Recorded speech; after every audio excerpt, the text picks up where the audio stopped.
Welcome to a very special episode of Protecting and Preserving Wealth. I am John Jagay. I'm joined as always by Bruce Hosler of Hosler Wealth Management. Bruce, I know you're excited today. We have a great guest. I'll let you introduce him and take it from here.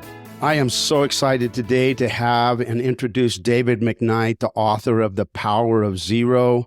I have been a follower of David for years. His work is truly leadership in this area. And David, welcome to the show. Thank you for being with us. Well, thank you, Bruce. It's an honor to be on with you.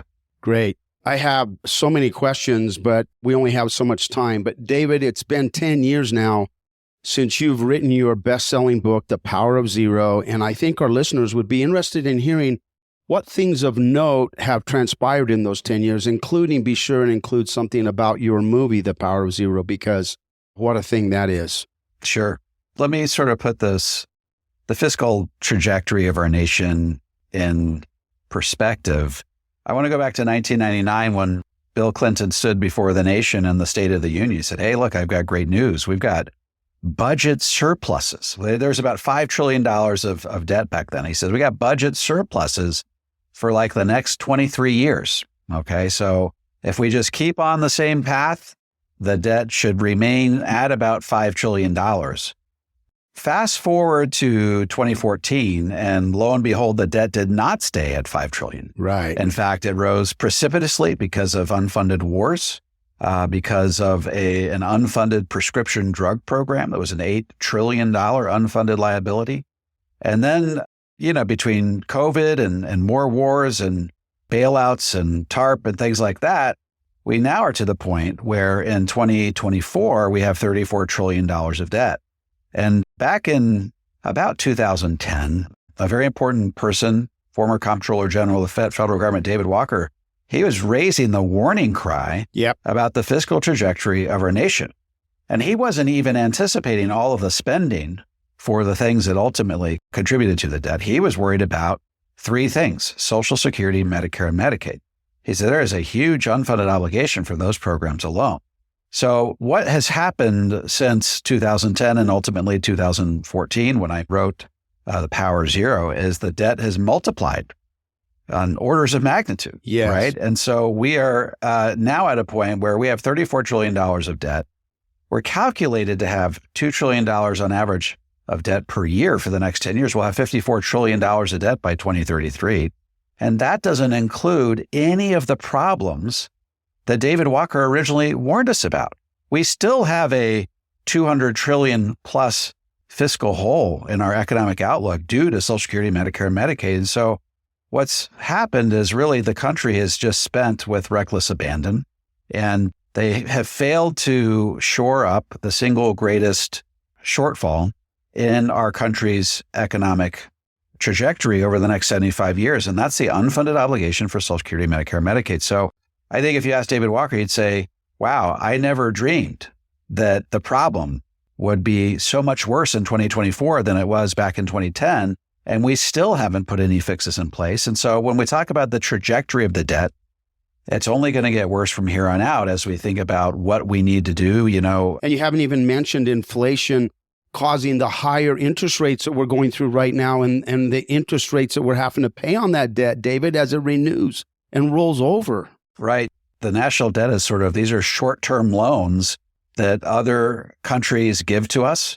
And they have short renewal rates, which means that every couple of years we have to refinance them.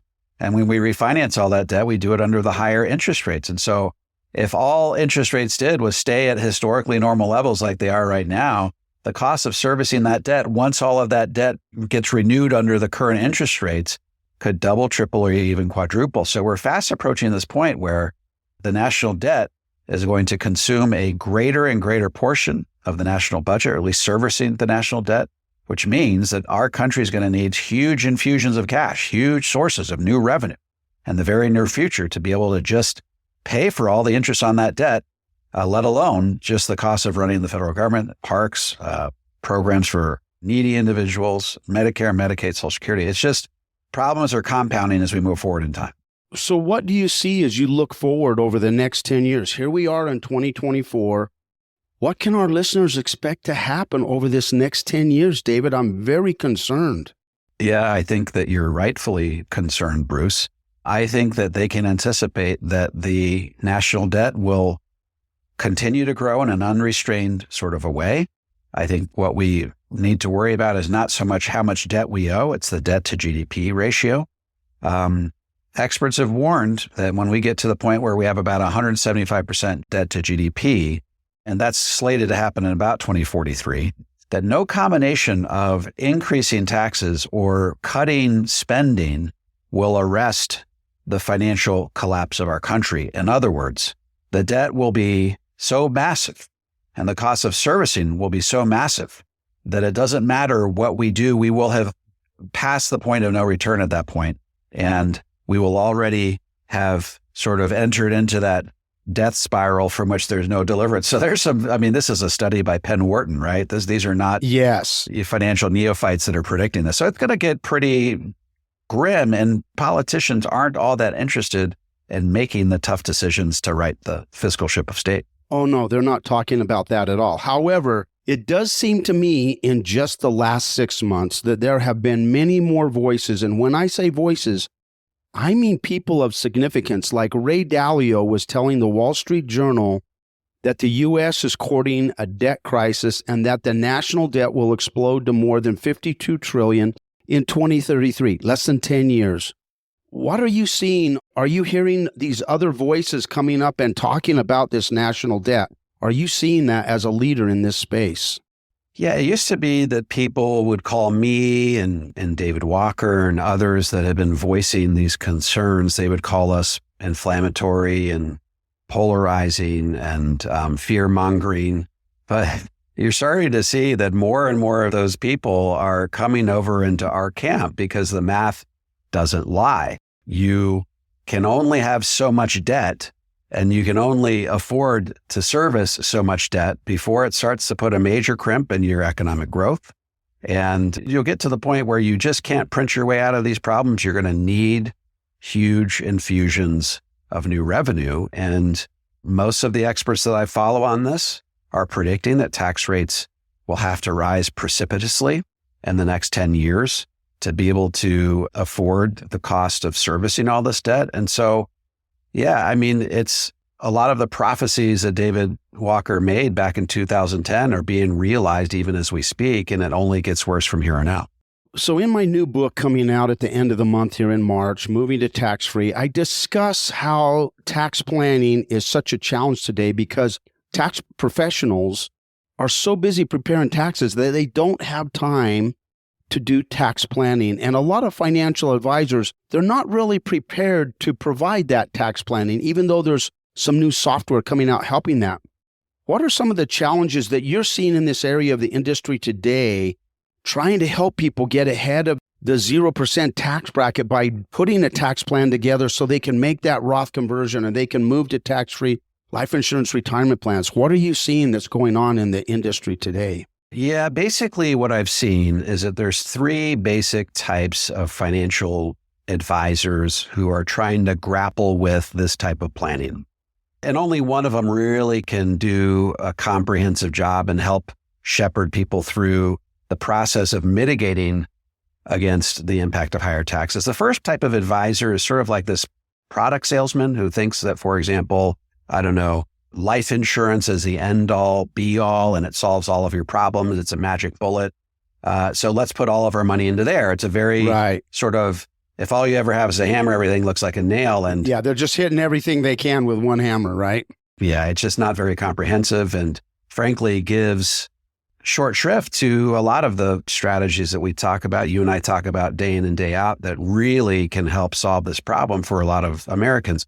The second type of advisor says, yeah, okay, I think I can entertain the idea of doing some tax-free strategies, but only if we're really, really convinced that your tax rate in retirement is going to be higher than they are today. In other words, are you going to have much more income in retirement than you do during your working years? And so in those scenarios, the Roth conversion and other tax-free solutions hardly ever come into play.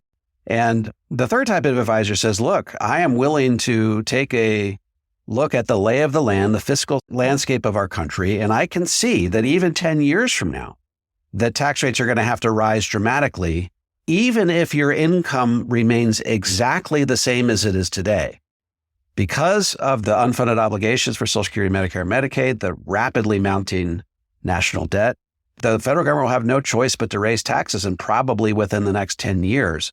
And so we are going to help our clients take advantage of every nook and cranny in the IRS tax code to help shield against those higher taxes down the road. And we're talking Roth IRAs, Roth 401ks, Roth conversions, taking money out of our IRAs up to standard deductions, so that's tax-free. We talked about the life insurance retirement plan can play a role in that balanced, comprehensive approach to tax-free retirement. So that third type of advisor that says, look, let's look at every nook and cranny in the IRS tax code. Let's take a balanced, comprehensive approach, but let's be very futuristic. Let's be very proactive and recognize that there's a tax freight train looming off in the distance, and we need to do some things today to get our hard-earned retirement savings off the tracks.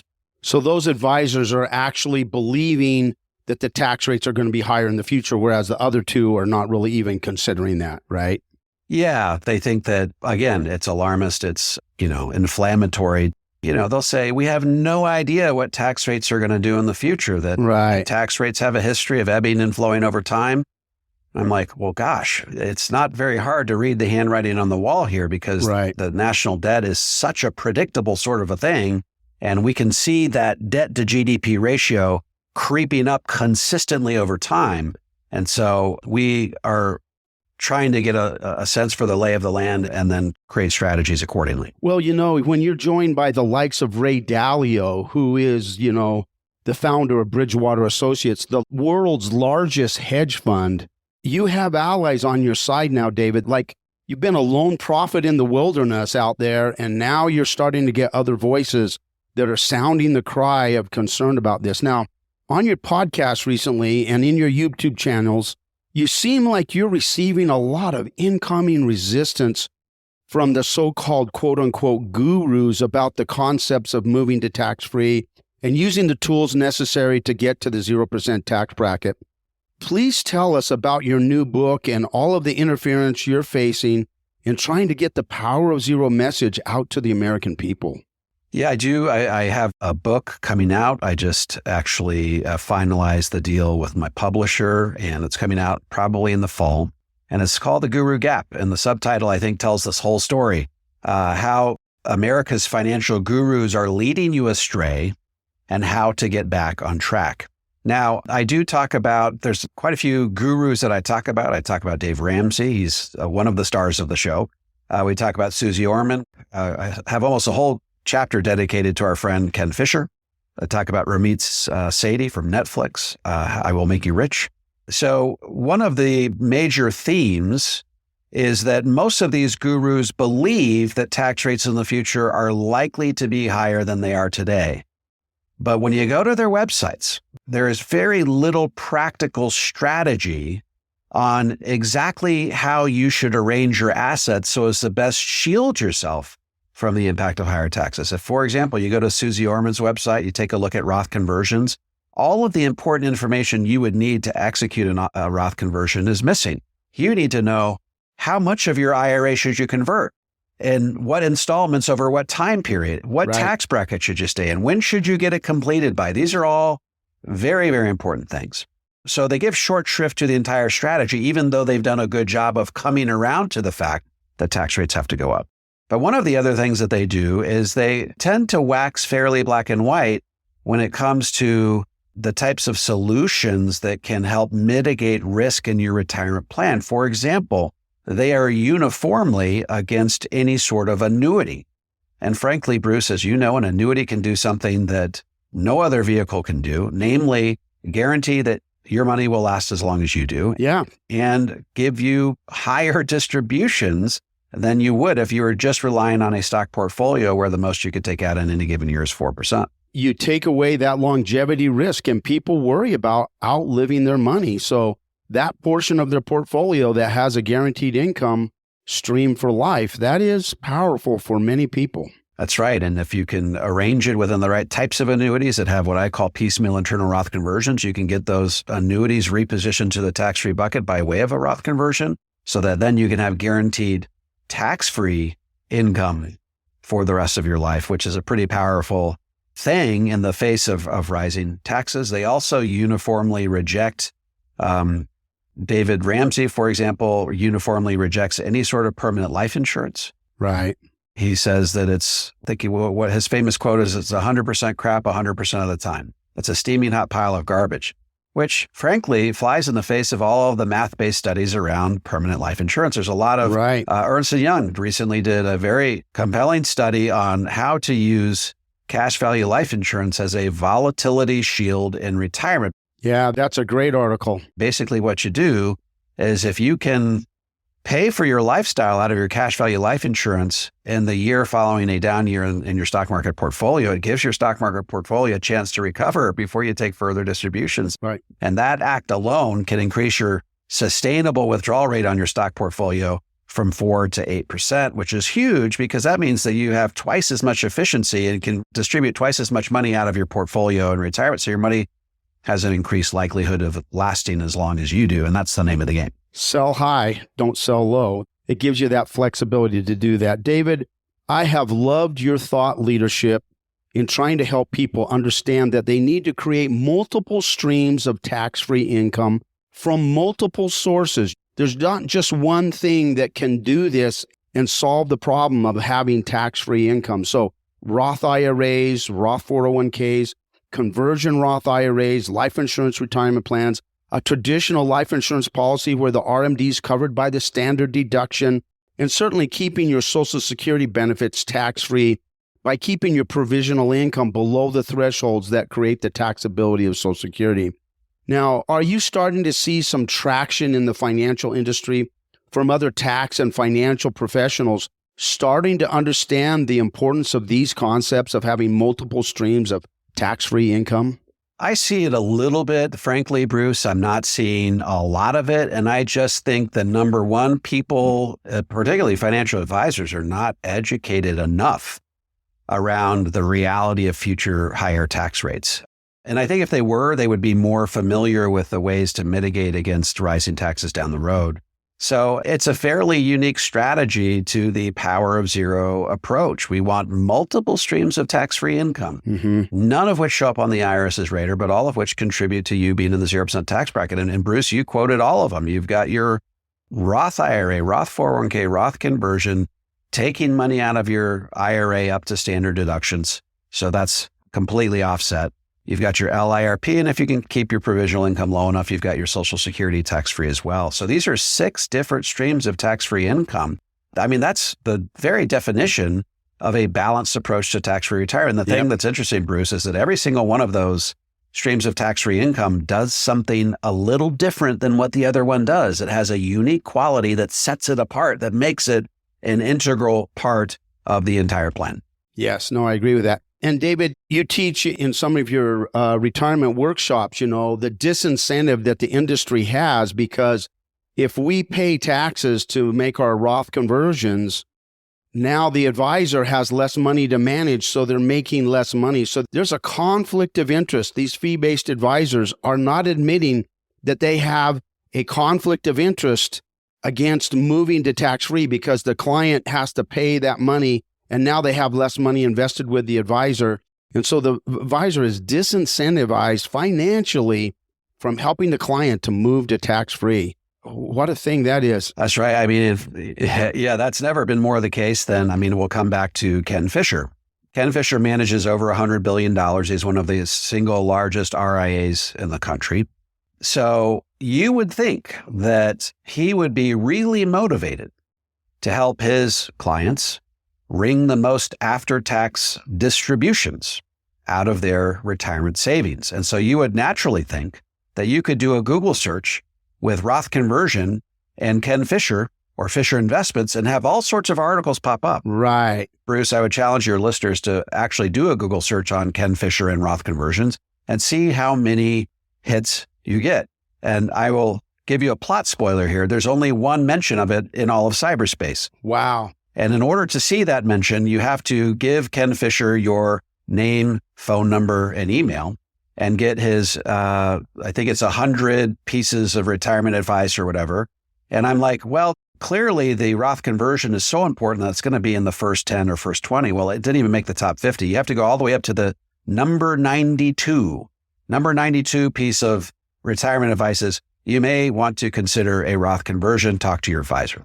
So that is the single lone reference to Roth conversions. And you have to ask yourself, why would Ken Fisher be disincented to tell his clients about Roth conversions? Well, I'll give you, this is an example you and I talk about all the time. If you got $1 million in your IRA and you do a Roth conversion, let's say you pay 30% tax. Now you got $700,000 sitting in your tax-free bucket. Well, if Ken Fisher is making 1% off of you, I know he makes more, but just to make our math easy, he went from a scenario where he was making $10,000 per year off you to only $7,000 per year. So didn't he just get a pay cut for persuading you that tax rates in the future are likely to be higher than they are today? And for that reason alone, most of these money managers, major money managers like Ken Fisher, don't want to touch this conversation with a 10-foot pole. Yeah, that's very insightful. David, the Medicare Trust Fund is scheduled to run out of money as soon as 2028. Do you think we will see dramatic changes to benefits or tax rates increasing as soon as 2028 as the federal government tries to wrestle with dealing with these shortages caused by the underfunded Medicare system? Yeah, it's possible. I think that in the short term, they're probably going to deal with that by maybe increasing those IRMA surcharges, but you can only increase those so much to make a dent in the problem. When you consider, Bruce, the unfunded obligation for Social Security, Medicare, and Medicaid, by the way, Medicare is 5 times bigger a problem than Social Security over time. Oh, yeah. When you add up the shortfall for Medicare versus Social Security, Medicare is just a sticky wicket. It's just much harder to fix than Social Security. Social Security maybe move back some retirement ages or what have you. Medicare is tougher because it's very, very difficult to tell 65-year-olds and older, look, you're not going to get as much Medicare as you thought. And inflation on Medicare is, it's all tied to inflation by law. And inflation on Medicare is much greater than it is in other areas of our lives. Yep. So this is a sort of this intractable sort of a problem. And they're going to need massive infusions of revenue to be able to pay for Medicare over the next 75 years. We're talking in the $150 trillion range. And we just don't have that type of money just lying around. And we're going to have to dramatically raise taxes and do it before we get to the point where we're at that 175% debt to GDP ratio. Because remember, once you hit that point, it doesn't matter. It's too late. It's a fait accompli. You can't raise taxes at that point because the death spiral's already begun. Right. David, this has been a fantastic conversation today. Thank you so much for taking the time. I'm sure our listeners are going to love this conversation that we have. Thank you so much for being my guest, and I look forward to seeing you again in the future. Thank you, Bruce. Thanks for having me. Securities and advisory services offered through Commonwealth Financial Network, member FINRA SIPC, a registered investment advisor. Forward-looking commentary should not be misconstrued as investment or financial advice. The advisor associated with this podcast is not monitored for comments, and any comments should be given directly to the office at the contact information specified. Any tax advice contained in this communication, including any attachments, is not intended or written to be used and cannot be used for the purpose of 1. Avoiding federal or state tax penalties, or 2. Promoting, marketing, or recommending to another party any transaction or matter addressed herein. The accuracy, completeness, and timeliness of the information contained in this podcast cannot be guaranteed. Accordingly, Hosler Wealth Management, LLC does not warranty, guarantee, or make any representations or assume any liability with regard to financial results based on the use of the information in this podcast.